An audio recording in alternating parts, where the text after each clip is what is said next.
नमस्कार. सर्व जनतेला काल पंतप्रधान मोदी यांनी काही सूचना केलेल्या आहेत. ज्यामध्ये काही सूचना अशा आहेत की सोनं खरेदी करू नका आणि दुसरी गोष्ट आहे फॉरेन ट्रिप्स टाळा, ऑइलचा यूज कमी करा आणि वर्क फ्रॉम होम करा व तसेच इलेक्ट्रिक व्हेकल्सचा यूज करा.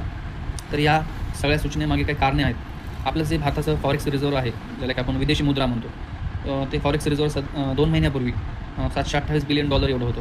परंतु विदिन 2 मंथ्स ते फॉरेक्स रिझर्व्ह $690 बिलियन पर्यंत आलेलं आहे, जे की $7.80 बिलियन एवढं कमी झालेलं आहे. म्हणजेच इंडियन रुपीजमध्ये बघायला गेलं तर 65,000 करोड रुपीज एवढं कमी झालेलं आहे. आणि हा जे फॉरेक्स रिझर्व्ह आहे तो आपण ॲज अ ट्रेडिंग म्हणून यूज करतो. मग तो डॉलरमध्ये असेल, युरोमध्ये असेल, गोल्डमध्ये असेल.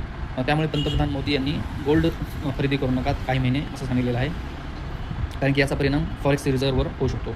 व तसेच फॉरेन ट्रिप्स टाळा, कारण की आपण जो पैसा बाहेरच्या देशामध्ये गेल्यानंतर स्पेंड करणार तो त्यांच्या चलनामध्ये असेल.